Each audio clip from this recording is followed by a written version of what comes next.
નમસ્કાર મિત્રો, આપણે ધોરણ 12 ની અંદર આલ્કોહોલ સંયોજન જે છે એના અંગે ચર્ચા ચાલુ હતી, જેમાં આપણે રાસાયણિક ગુણધર્મો જે છે એનો અભ્યાસ કર્યો હતો. હવે કેટલીક પરખ કસોટીઓ છે એના સંદર્ભે ચર્ચા કરીએ તો આલ્કોહોલની ભેદદર્શક કસોટી, ભેદદર્શક કહી શકાય,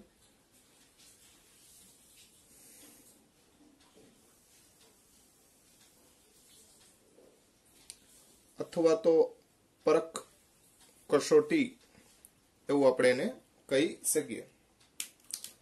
તો મિત્રો, અહીંયા જુદી જુદી 3 રીત છે કે જેની મદદથી આપણે આલ્કોહોલ જે છે એમાં પ્રાથમિક આલ્કોહોલ, દ્વિતીયક આલ્કોહોલ અને તૃતીયક આલ્કોહોલ જેની પરખ મેળવી શકીએ. એમાં પહેલી કસોટી છે લ્યુકાસ કસોટી. લ્યુકાસ કસોટી. તો આ લ્યુકાસ કસોટી જે છે એ કઈ રીતે પ્રક્રિયા કરે એની આપણે ટેક્સ્ટબુક ની અંદર સિમ્પલી ચર્ચા આવે જ છે, છતાં પણ આપણે સામાન્ય ઘટના જે છે ને સમજી લઈએ. જો પ્રાથમિક આલ્કોહોલ હોય એની આપણે ઝિંક જે છે એની હાજરીમાં HCl સાથે પ્રક્રિયા કરવામાં આવે, એટલે ખરેખર તો ZnCl તો ઝિંક ક્લોરાઇડ અને HCl જે છે એની પ્રક્રિયા કરવામાં આવે. તો પ્રાથમિક આલ્કોહોલ જે છે એમાં દ્રાવણ ચોખ્ખું રહે, દ્રાવણ ચોખ્ખું રહે, એટલે કે કોઈ પ્રક્રિયા થતી નથી. દ્વિતીયક આલ્કોહોલ હશે તો 5 મિનિટ બાદ દ્રાવણ દૂધિયું બને. અહીંયા દૂધિયું બને એટલે થોડુંક ઓકવર્ડ કલરનું થઈ જાય, જેને કહે ડોહળું દ્રાવણ થઈ જાય, બરાબર છે. અને જો તૃતીયક આલ્કોહોલ હશે અને ઝિંક ક્લોરાઇડ અને HCl નો ઉપયોગ કરવામાં આવેલો હોય, એ સામાન્ય સાંદ્ર HCl નો ઉપયોગ કરવામાં આવે અથવા ગરમ કરવો પડે જો મંદ HCl લેતા હોય તો, પણ જનરલી સાંદ્ર HCl અથવા તો HCl ની બાષ્પ જે છે એનો ઉપયોગ કરવામાં આવે. તો તૃતીયક સાથે પ્રક્રિયા કરવાથી તરત જ પ્રક્રિયા થાય અને તરત જ, બરાબર છે, તૈલી બિંદુ પ્રાપ્ત થાય. મિત્રો, આલ્કોહોલ જે છે એની જ્યારે ZnCl2 અને HCl હારે પ્રક્રિયા થાય ત્યારે RCl પ્લસ H2O પ્રાપ્ત થાય, એટલે આ Cl જે છે એના દ્વારા આનું OH નું વિસ્થાપન થાય. આ જનરલ પ્રક્રિયા જે છે આવી થાય, બરાબર છે. પણ તમને ખબર છે કે આ તૃતીયક સાથે એકદમ ઇઝીલી શક્ય બને, એટલે આ પ્રક્રિયાનો ક્રમ જે છે ને એ 30 20 10 પ્રમાણે ચાલશે. એટલે તૃતીયક એકદમ સરળતાથી પ્રક્રિયા કરે, પછી દ્વિતીયક અને પછી પ્રાથમિક. તો પ્રાથમિક પ્રક્રિયા ના કરે એટલે દ્રાવણ ચોખ્ખું રહે. આની અંદર વાર લાગે પ્રક્રિયા, એટલે 5 મિનિટ બાદ દ્રાવણ કેવું બને? દૂધિયું બને. ખ્યાલ આવે છે? તો આ રીતે જે કંઈ પણ પ્રક્રિયા જે છે એના મદદથી આપણે ખબર પડી શકે કે આપેલ સંયોજન જે છે એ પ્રાથમિક છે, દ્વિતીયક છે કે તૃતીયક છે. ત્યારબાદ બીજી પ્રક્રિયા છે વિક્ટર મેયર પ્રક્રિયા અથવા વિક્ટર મેયર કસોટી. એ પણ આની પરખ કસોટી છે. તો વિક્ટર મેયર જે છે એ થોડીક લાંબી પ્રોસેસ છે. હું તમને પ્રાથમિક માટે થઈને લખું છું, પછી દ્વિતીયક અને તૃતીયક એના ઉપરથી આપણે સમજશું. તો વિક્ટર મેયર કસોટી. આ વિક્ટર મેયર કસોટી એમાં આપણે માની લ્યો કે પ્રાથમિક આલ્કોહોલ લીધો RCH2OH વિક્ટર મેયર માટે, બરાબર છે. ફોસ્ફરસની હાજરીમાં આયોડિન સાથે પ્રક્રિયા કરવામાં આવે. તો તમને ખબર જ છે મિત્રો કે આલ્કોહોલની આયોડિન સાથે પ્રક્રિયા થવાથી OH નું વિસ્થાપન કોના દ્વારા કરી શકીએ? I દ્વારા, એટલે RCH2I જે છે એ આપણને પ્રાપ્ત થાય. હવે આની AgNO2 એટલે સિલ્વર નાઇટ્રેટ એની સાથે પ્રક્રિયા કરવામાં આવે. તો પ્રક્રિયા થાય અને NO2 વડે I નું શું થાય? વિસ્થાપન થાય, એટલે RCH2NO2 આપણને પ્રાપ્ત થશે. હવે આ જે RCH2NO2 જે આપણને પ્રાપ્ત થયો છે એની પ્રક્રિયા HNO2 એટલે કે નાઇટ્રસ એસિડ. આ નાઇટ્રસ એસિડ સાથે પ્રક્રિયા કરો. નાઇટ્રસ એસિડ એટલે N-O-OH. આ જે છે એ આપણો નાઇટ્રસ એસિડ છે, બરાબર છે. હવે આ H2 જે છે એ અને આ O રિમૂવ થાય, એટલે અહીંયા આવી નિપજ મળશે. મિત્રો ખાસ સમજો, RC ડબલ બંધ NOH અને NO2. આ જે પ્રાપ્ત થયો એને કહેવામાં આવે નાઇટ્રોલિક એસિડ. આને કહેવાય નાઇટ્રોલિક એસિડ. તો આ રીતે આ નાઇટ્રોલિક એસિડ પ્રાપ્ત થયો, જે ભૂરા રંગનો પદાર્થ છે. કેવા રંગનો છે? ભૂરા રંગનો, એટલે બ્લુ રંગ પણ કહી શકો, પણ શબ્દ જનરલી ભૂરો રંગ બોલવામાં આવે. હવે એની NaOH સાથે પ્રક્રિયા કરવામાં આવે, સોડિયમ હાઇડ્રોક્સાઇડ, જેથી કરી અને સોડિયમ નાઇટ્રોલેટ પ્રાપ્ત થાય. બરાબર છે. આ સોડિયમ નાઇટ્રોલેટ છે એ લાલ રંગનો પદાર્થ છે. કેવા રંગનો પદાર્થ છે? લાલ રંગ. તો મિત્રો, વિક્ટર મેયરમાં આપણે યાદ શું રાખીએ? તો કે ભાઈ પ્રાથમિક સાથે, કોની સાથે? પ્રાથમિક સાથે એ કેવો રંગ આપે? લાલ રંગ આપે. કેવો રંગ આપે? લાલ. બરાબર છે. જ્યારે જો દ્વિતીયકની વાત કરવામાં આવે તો RCHOH CH3 ના સંદર્ભમાં વાત કરવા જાવ તો મિત્રો અહીંયા એક જ H છે, એટલે આ સ્ટેપ બરાબર, પણ અહીંયા CH આવશે. બરાબર. હવે HNO2 સાથે પ્રક્રિયા કરવા જાય એટલે સિંગલ બંધ દ્વારા NOH જોડાય, એટલે આ નાઇટ્રોલિક એસિડ જે છે ને એ અહીંયા બને પણ આભાસી બને, એટલે બહુ સ્થાયી રહેતો નથી. એટલે હવે આગળ પ્રક્રિયા શક્ય બનશે નહીં. તો દ્વિતીયકમાં માત્ર ભૂરો રંગ જ પ્રાપ્ત થાય, એટલે લાલ રંગ પ્રાપ્ત ન થાય. બરાબર છે. જ્યારે તૃતીયકમાં તમે વિચાર કરવા જાઓ તો તૃતીયકમાં આ પ્રક્રિયા શક્ય બનશે નહીં, એટલે ભૂરો રંગ પણ મળે નહીં. એટલે તૃતીયક જે છે, તૃતીયક એના માટે રંગહીન દ્રાવણ મળે. પ્રોસેસ આને જ, પણ અહીંયા CH2 જે છે, H2 હોય તો જ HNO2 વાળા પ્રક્રિયા થાય. બરાબર છે. બાકી શક્ય નથી. એટલે અહીંયા જો તૃતીયક પ્રકારનો હોય તો RRR બધી જગ્યાએ હાઇડ્રોજનનો અભાવ છે, એટલા માટે થઈને આ પ્રક્રિયા આગળ, એટલે ભૂરો રંગ ન મળે. દ્વિતીયક જે છે એમાં ભૂરો રંગ મળશે, અને પ્રાથમિકમાં ભૂરા પછી જયારે એને NaOH પ્રક્રિયા કરો ત્યારે લાલ રંગ જે છે અવક્ષેપ પ્રાપ્ત થાય. એટલે અને આપણે સમરાઇઝ કરવું હોય તો આ કસોટીને આપણે આવું લખી શકીએ કે વિક્ટર મેયર કસોટીમાં જો પ્રાથમિક લેવામાં આવે તો વિક્ટર મેયર કસોટી બાદ લાલ રંગ પ્રાપ્ત થાય, દ્વિતીયક હોય તો ભૂરો રંગ પ્રાપ્ત થાય, અને તૃતીયક હોય તો રંગહીન રહે. બરાબર છે. એટલે રંગ આવતો નથી. આવું આપણે એને દર્શાવી શકીએ. તો વિક્ટર મેયર કસોટી જે છે એના દ્વારા આપણે પ્રાથમિક, દ્વિતીયક અને તૃતીયક આલ્કોહોલ જે છે એને ભેદ દર્શક કસોટી સ્વરૂપે આપણે વર્ણવી શકીએ. આવી જ વાત મિત્રો ડાઇક્રોમેટ જે છે એના માટે પણ દર્શાવવામાં આવે. પોટેશિયમ ડાઇક્રોમેટ લઈ શકો અથવા સોડિયમ ડાઇક્રોમેટ નો ઉપયોગ કરી શકો, K2Cr2O7. મિત્રો આપ જાણો છો એ પ્રમાણે ડાઇક્રોમેટ જે છે એમાં ક્રોમિયમ+6 હોય. બરાબર. ઓક્સિડેશન આ ગણો તો એનું રૂપાંતરણ જો ક્રોમિયમ+3 માં થાય, એટલે કે એનું રિડક્શન થાય, સામેવાળાનું ઓક્સિડેશન થાય. એટલે આ ઓક્સિડેશન કરતા છે. ઓક્સિડેશન કરતા જે છે એ પોતે નારંગી રંગનો ઘટક છે. કેવા રંગનો છે? નારંગી, ઓરેન્જ. બરાબર છે. અને આ જે છે એ લીલા રંગનો ઘટક છે. કેવા રંગનો છે? લીલા રંગનો. એટલે નારંગીનું લીલામાં રૂપાંતરણ થાય ક્યારે? જો સામેવાળાનું ઓક્સિડેશન થાય તો.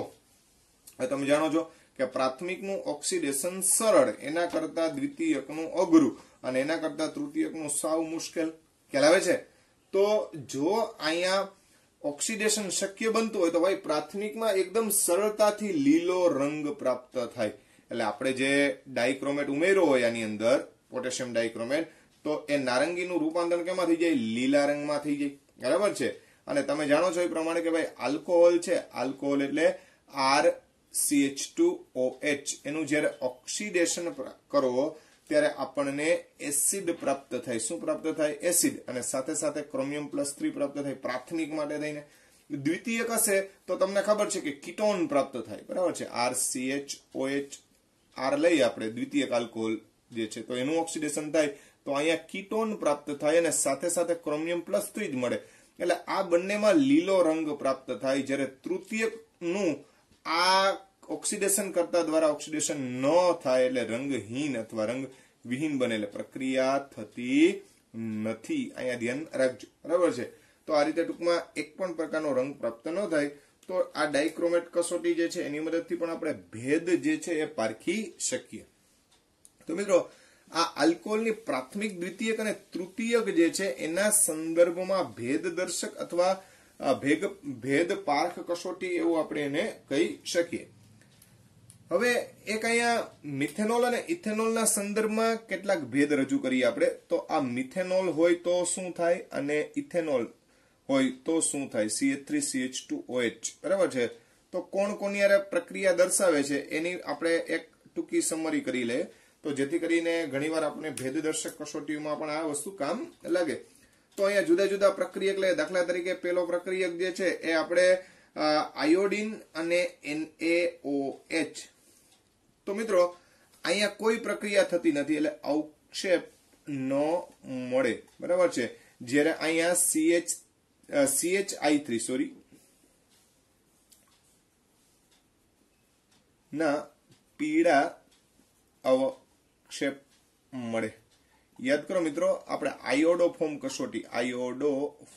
કસોટી એમાં આપણે કીધું હતું કે CH3CHOH ગ્રુપ હોય કોઈ પણ, તો એવા આલ્કોહોલ જે છે એનું આયોડોફોર્મ કસોટી દર્શાવે, બાકીના ઘટકો જે છે એ દર્શાવી શકે નહીં. એટલે અહીંયા અવક્ષેપ ન મળે, જ્યારે અહીંયા અવક્ષેપ મળે.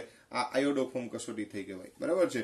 બીજી, કોપર જે છે એની હાજરીમાં 300 સેલ્સિયસ તાપમાને આલ્કોહોલ જે છે એને ગરમ કરવામાં, તો ઓક્સિડેશનની વાત છે. તો મિત્રો અહીંયા જે છે આ મિથેનોલનું સરળતાથી કોપર જે છે એ શું કરી શકશે, ઓક્સિડેશન, જ્યારે ઇથેનોલનું ઓક્સિડેશન કરી શકતો નથી, બરાબર છે. અમુક નિર્બળ ઓક્સિડેશન કરતા હોય. તો અહીંયા મિથેનોલનું પ્રક્રિયા થઈ અને ફોર્માલ્ડિહાઇડ પ્રાપ્ત થાય, જે તીવ્ર વાસ ધરાવતો ઘટક છે.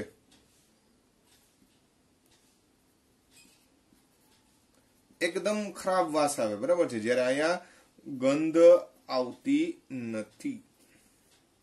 તો આ રીતે મિથેનોલ અને ઇથેનોલની પરખ કરી શકાય. ત્રીજી વાત કે સેલિસિલિક એસિડ.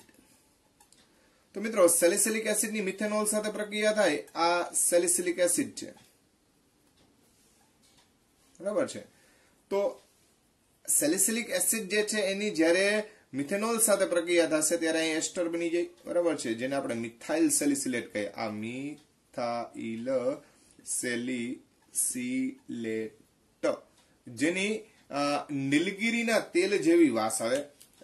નીલગીરીનું તેલ જે છે એટલે કે ટૂંકમાં આપણે બામ જે કહીએ, બરાબર છે, એમાં જેવી સ્મેલ આવતી હોય એ પ્રકારની વિક્સ જે કહીએ છીએ, બરાબર છે. એટલે નીલગીરીના તેલની વાસ, બરાબર છે, જ્યારે આમાં કોઈ ગંધ આવતી નથી, બરાબર. બીજું, નીલગીરી માટે એક શબ્દ છે નીલગીરી, એના માટે યુક્રેલિપ્ટસ આવો શબ્દ વાપરે. બાયોલોજી વાળા મિત્રોને ખબર હશે કે ભાઈ નીલગીરી માટે એક શબ્દ વાપરાય છે યુક્રેલિપ્ટસ, બરાબર. તો આ વસ્તુ ધ્યાનમાં રાખજો. તો અહીંયા સેલિસિલિક એસિડ સાથે મિથાઇલ સેલિસિલેટ કે જે તીવ્ર વાસ ધરાવે, એટલે કે તે બામ જે કહીએ અથવા તો નીલગીરીનું તેલ કહીએ એના જેવી ગંધ ધરાવે છે, એના ઉપરથી પણ એની પરખ કરી શકાય. જ્યારે ઇથેનોલ જે છે એની સાથે અહીંયા ઇથાઇલ સેલિસિલેટ બને, પણ ઇથાઇલ સેલિસિલેટને કોઈ એવી ચોક્કસ વાસ હોતી નથી, જેથી કરી અને અહીંયા કોઈ બીજી ઘટના જોવા મળતી નથી. તો આ જે છે એ આલ્કોહોલ સંયોજનો જે છે એની વિવિધ પરખ તથા મિથેનોલ અને ઇથેનોલ જે છે એની ભેદ દર્શક કસોટી જે છે એવું આપણે કહી શકીએ. હવે ત્યાર પછી આલ્કોહોલ સંયોજન જે છે એના સંદર્ભમાં કેટલીક ટર્મિનોલોજી છે એ જરા ધ્યાનમાં લઈ લઈએ. ક્યારેક આપણે સામાન્ય MCQ ની અંદર એ કામ લાગી શકે એવી ટર્મિનોલોજી છે. તો જુદી જુદી ટર્મિનોલોજીમાં આપણે અગાઉ પણ ઘણી ઘટનાઓ જે છે એ શીખી ગયા છીએ, બરાબર છે. તો પેલી એક વાત કે ભાઈ નિરપેક્ષ આલ્કોહોલ, જેને આપણે એબ્સોલ્યુટ આલ્કોહોલ એવો શબ્દ પણ બોલીએ છીએ, એબ્સોલ્યુટ.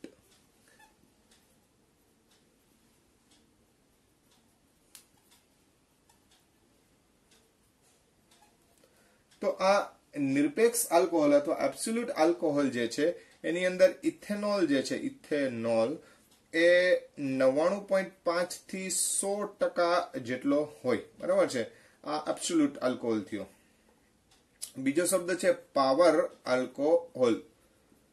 મિત્રો આપણે ટેક્સ્ટબુકમાં પણ આવે છે કે ભાઈ અત્યારે હાલમાં એક પ્રકારના પાવર પ્રોજેક્ટ જેને કહેવાય એટલે કે એક સામાન્ય પ્રોજેક્ટ સ્વરૂપે ઈંધણની બચત કરવા માટે થઈ અને પેટ્રોલ સાથે આલ્કોહોલ એડ કરી અને વાપરવામાં આવે છે. હવે પેટ્રોલ સાથે જ્યારે આલ્કોહોલ યુઝ કરવામાં આવે ત્યારે એને પાવર આલ્કોહોલ શબ્દ કહેવાય. એટલે પેટ્રોલ પ્લસ રેક્ટિફાઈડ સ્પિરિટ, આવા આલ્કોહોલને આપણે શું બોલીએ છીએ? તો કે ભાઈ આવા આલ્કોહોલને આપણે પાવર આલ્કોહોલ એવું નામ આપીએ છીએ. હવે રેક્ટિફાઈડ સ્પિરિટ જે છે, રેક્ટિફાઈડ સ્પિરિટ એટલે તમને ખબર હોય તો આપણે એઝિયોટ્રોપિક મિશ્રણ કહેતા હતા. એટલે 95.5% જેટલો આપણે આલ્કોહોલ ગણીએ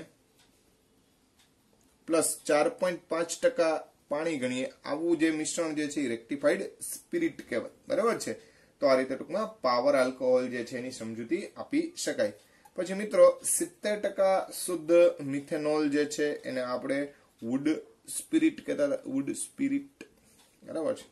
પછી 90% જે ઇથેનોલ હોય CH3CH2OH એને આપણે રો સ્પિરિટ એટલે કાચું સ્પિરિટ એવો શબ્દ પણ એના માટે બોલીએ છીએ. આ રેક્ટિફાઈડ કહેવાય. એનાથી નીચું એટલે જેને રો સ્પિરિટ કહેવાય. આવા સ્પિરિટમાંથી પછી આપણે રેક્ટિફાઈડ સ્પિરિટ બનાવી શકીએ અને રેક્ટિફાઈડ સ્પિરિટમાંથી આપણે એબ્સોલ્યુટ આલ્કોહોલ જે છે એ બનાવી શકીએ. તો આ જુદી જુદી ટર્મિનોલોજી છે જેની અંદર આપણે આલ્કોહોલના સંદર્ભે આવા શબ્દો વાપરીએ છીએ. તો આ એક નોંધ છે, એ ધ્યાનમાં લઈ લેજો. હવે મિત્રો અહીંયા આપણે મોનોહાઇડ્રિક આલ્કોહોલ જે છે એની ચર્ચા આપણે પૂર્ણ કરી છે. હવે ડાયહાઇડ્રિક આલ્કોહોલ જે છે એની પ્રક્રિયાઓ જે છે એની ચર્ચા કરવી છે. તો ડાયહાઇડ્રિક આલ્કોહોલ જે છે એમાં પેલો આપણે ડાય અને ટ્રાય સંદર્ભમાં બેમાં આપણે ચર્ચા કરશું. બરાબર. એટલે કે એક કરતા વધારે OH ધરાવતા ઘટકો એની પ્રક્રિયાઓ જે છે એને ધ્યાનમાં લઈએ તો HiO4 જેને પર આયોડિક એસિડ કહેવાય. શું કહેવાય? પર આયોડિક એસિડ. આ ઓક્સિડેશન કરતા છે, ઓક્સિડેશન કરતા.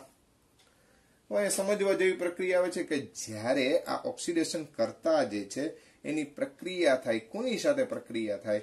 તો કે આપણો ડાયહાઇડ્રિક આલ્કોહોલ, માની લ્યો કે આપણે ઇથિલિન ગ્લાયકોલ લીધો, ઇથિલિન ગ્લાયકોલ, એની આપણે HiO4 સાથે પ્રક્રિયા કરી જેને આપણે પર આયોડિક એસિડ કહીએ છીએ. શું કહીએ છીએ? પર આયોડિક એસિડ. એટલે મિત્રો આનું અહીંથી વિઘટન થઈ જાય, અને આના બે કટકાને હું આમ લખું છું HCHOH. આયોડિક એસિડ એમાં OH અને IO3 આ OH ઘટક જે છે એ અહીંયા જોડાશે. સેમ ટુ સેમ આ કટકામાં પણ આવું જ થાય ભાઈ, OH અને OH. મિત્રો આની પહેલા પણ આપણે ચર્ચા કરેલી છે કે ભાઈ એક જ કાર્બન ઉપર જો બે OH સમૂહ આવેલા હોય તો એનું સ્થાયિત્વ ઓછું હોય. બરાબર છે.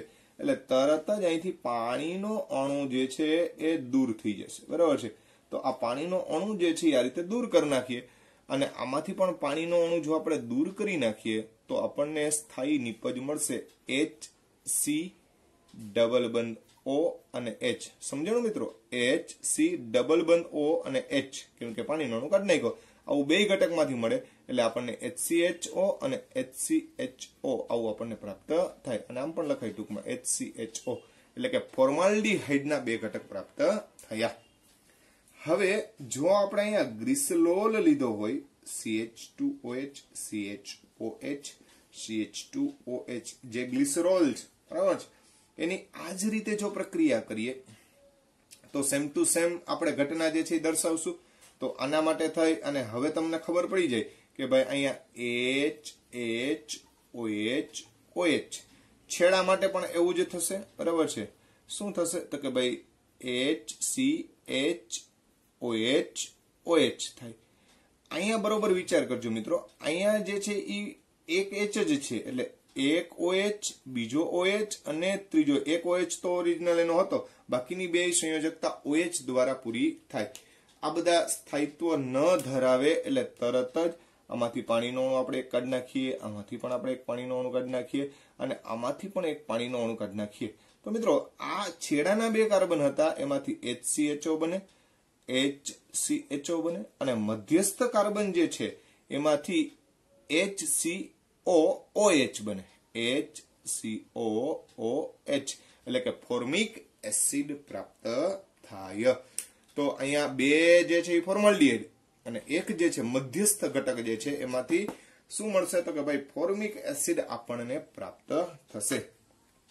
હવે આપણને માની લો કે કીધું હોય કે ભાઈ આવો કોઈ એક ઘટક આપી દીધો હોય, દાખલા તરીકે CH3CHOH, CHOH અને CH3CH3OH આવી રીતની કોઈ પ્રક્રિયક જે છે આપી દીધો છે અને હવે આપણે આની HiO4 સાથે પ્રક્રિયા કરીએ, HiO4.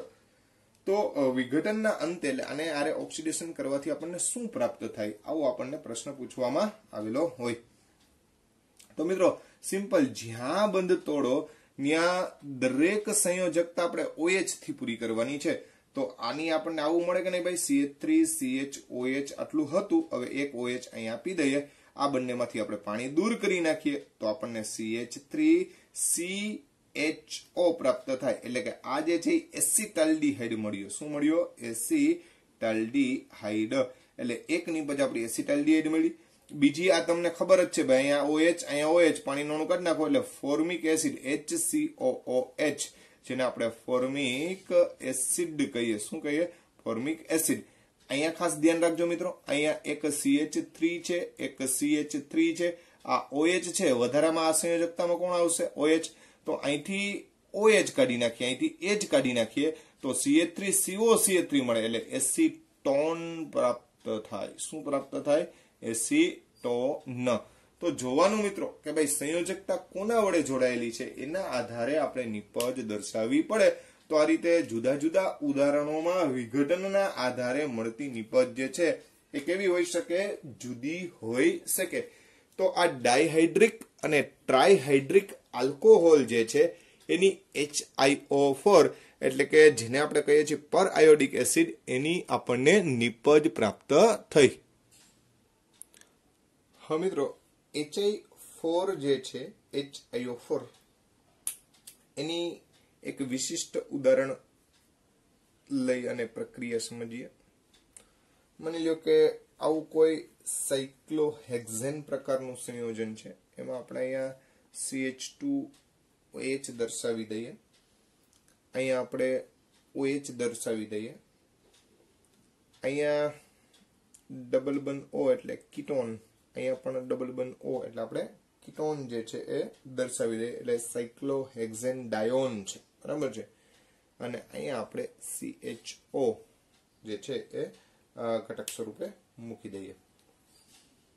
હવે આની આપણે HiO4 સાથે પ્રક્રિયા કરીએ. આપણે HiO4 એટલે કે પર આયોડિક એસિડ, એની સાથે આપણે પ્રક્રિયા કરીએ. હા મિત્રો, જ્યાં જ્યાં CO સમૂહ આવેલો હોય અથવા OH સમૂહ આવેલો હોય ત્યાં આ પ્રક્રિયા શક્ય બને. એટલે અહીંથી વિઘટન થાય, બરાબર છે, CO સમૂહ અહીંથી પણ વિઘટન થાય. તો શરત એ કે આનો OH સમૂહ જે છે એ બધી જગ્યાએ જોડાય. તો આપણે મૂળ બંધારણ જે છે એને ફરીથી પાછું દર્શાવીએ તો મૂળ બંધારણ જે છે એ આપણું આ ટાઈપનું છે. અહીંયા CHO છે, અહીંયા C ડબલ બંધ O છે, સોરી C ડબલ બંધ O, અહીંયા C ડબલ બંધ O છે, અહીંયા આપણો OH છે, અહીંયા CH2OH છે. હવે કીધું એ પ્રમાણે કે અહીંયા બંધ તૂટ્યો, અહીંયા બંધ તૂટ્યો એટલે આને આપણે શું આપી દેવાનું તો કે ભાઈ OH આપી દેવાનું. શું આપી દેવાનું?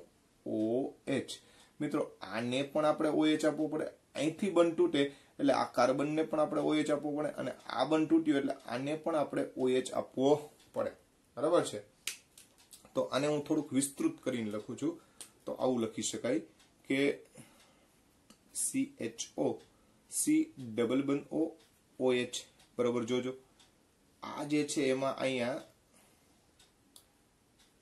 આ કાર્બન જે છે એની યારે CH2OH જેના ઉપર આપણે કઈ પ્રક્રિયા કરી નથી, જેમનો છે અહીંયા 2 OH થઈ ગયા, અહીંયા એક OH આ અને એક બીજો જે છે એ આવ્યો એ, અને અહીંથી આ કટકો છૂટો પડી ગયો. શું છૂટો પડ્યો તો કે ભાઈ C ડબલ બન OH. મિત્રો આ જે છે એ ખરેખર H2CO3 બની ગયું, જેને આપણે કાર્બોનિક એસિડ કહીએ છીએ. શું કહીએ છીએ? Carbonic acid. એટલે અહીંયા આ આખી નિપજ અલગ જ પડી જાય, એટલે આવી 2 નિપજ મળે. આને આપણે વિસ્તૃત રીતે લખીએ તો આવી 2 નિપજ મળે. હવે તમે જાણો છો એ પ્રમાણે આ કાર્બોક્સિલિક એસિડ થઈ ગયો COOH, અને એક જ કાર્બન ઉપર 2 OH હોય તો આપણે અહીંથી શું દૂર કરશું તો કે ભાઈ પાણીનો અણુ જે છે એ આપણે દૂર કરી નાખીએ. તો અંતિમ નિપજ જે છે, અંતિમ નિપજ એ આ ટાઈપની મળે. અંતિમ નિપજ શું મળે તો આ જે સંયોજન જે છે એ અહીંયા COOH સ્વરૂપમાં ફેરવાઈ જાય, અહીંયા aldehyde સ્વરૂપ, અહીંયા જે છે એ CH2OH જે હતું ઈ ને H, આ આપણે કાર્બન ન લખવું હોય તો આપણે આ રીતે પણ બતાવી શકીએ, અને અહીંયા જે છે એ CHO બની જશે. શું બની જશે? CHO. તો આ રીતની નિપજ પ્રાપ્ત થાય. સાથે સાથે H2CO3 નું વિઘટન બતાવો તો પાણી વત્તા કાર્બન ડાયોક્સાઇડ એમ પણ તમે લખી શકો. તો અંતિમ નિપજ આ પ્રકારની મળે. તો મિત્રો ઉદાહરણ શું આપ્યું છે એના આધારે આપણે શું કરવું જોઈએ તો કે ભાઈ વિઘટન કરવું જોઈએ. તો અહીંયા 2 કીટોનિક સંયોજનો અને સાથે સાથે OH હતા, તો અહીંથી બનતો જેના કારણે થઈને જ્યાં પણ HiO4 છે એ OH સમૂહ આપેલા, આને OH આપે, આને અને આને, બરાબર છે. તો અહીંયા 4 OH સમૂહ જે છે એ બધી જગ્યાએ ગોઠવાય, અને પછી પ્રક્રિયા થાય અને આ જે છે H2CO3 છૂટો પડશે, અહીંયા COOH માં રૂપાંતરણ પામે, અને અહીંયા ડાયહાઇડ્રોક્સિલ સમૂહ એક જ કાર્બન ઉપર આવે એટલે એમાંથી પાણીનો અણુ વિઘટિત થઈ અને શું બની જાય તો કે ભાઈ ત્યાં આલ્ડીહાઇડ સમૂહ આવી જાય. તો આ રીતે આપણે આ નિપજ જે છે એને સમજાવી શકીએ. તો મિત્રો અહીંયા આપણી જે કંઈ પણ આલ્કોહોલ સંયોજનની બધી ક્રિયાઓ હતી એ પૂર્ણ કરીએ છીએ. હવે નેક્સ્ટ લેક્ચરની અંદર આપણે ફિનોલ સંયોજન જે છે એના અંગે ચર્ચા કરીશું.